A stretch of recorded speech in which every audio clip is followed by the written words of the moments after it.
শুভ দুপুর বন্ধুরা, চলো আজ আমার দুপুরের থালিতে কী কী আছে দেখিয়ে নিই। আছে হচ্ছে গরম ভাত। তো আজকে আমার একটু দেরি হয়ে গেল, কারণ একটু কাজ নিয়ে বেরিয়েছিলাম। সন্ধ্যের দিকে রোজই ভাবছি বেরোবো, বৃষ্টি আসছে, মানে বৃষ্টির তো কোনো ঠিক নেই, যখন তখন আসে। তো যাই হোক, আবার দেখো ক্যাপ ফাটার আওয়াজ হচ্ছে, চারদিকে পুজো পুজো একটা ব্যাপার। আর যাই হোক, ভাতটা বাড়লাম, বেড়ে তাতে একটা লেবু, আজকে মুগের ডাল হয়েছে তাহলে লেবু তো লাগবেই। আর লম্বা করে আজকে শশা কেটে নিয়েছি। আর করেছি একটু আলু চোখা, মানে শুকনো লঙ্কা আর একটু জিরে ফোড়ন দিয়ে আলু সেদ্ধটা নুন দিয়ে একটু কড়াই নেড়ে নিয়েছি। আর হয়েছে পুঁই শাকের চচ্চড়ি, কুমড়ো, বেগুন, আলু, পুঁই শাক আর বিউলির ডালের বড়ি দিয়ে পুঁই শাকের চচ্চড়ি। এই চচ্চড়িটা খেতে আমার ছেলে আমি দুজনেই ভীষণ ভালোবাসি। তো তোমাদের দাদা পছন্দ করে না চচ্চড়ি, তো যাই হোক আমরা দুজন ভালোবাসি, তো করেছি।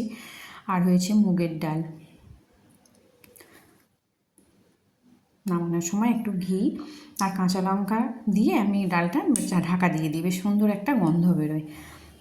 তো আজকে ওইভাবেই করেছি। আর করেছি আলু পটল, অনেক দিন করা হয়নি, খেতে চায় না কেউ পটলটা, এখন অন্যভাবে করব যে সেটা করলে হয়তো খায়, কিন্তু যাই হোক আজকে আর সেটা করিনি। তো করেছি আলু পটল রসা, একটু আদা বাটা দিয়ে টমেটো দিয়ে। তো আজকে মঙ্গলবার, ওই জন্য ভাবলাম কি যে এভাবেই তরকারিটা করে নিই। আর আমরা নিরামিষ খেয়েছি, তো ছেলেকে দুটো ডিম সেদ্ধ করে দিয়েছি। আর এই যে ডিম সেদ্ধ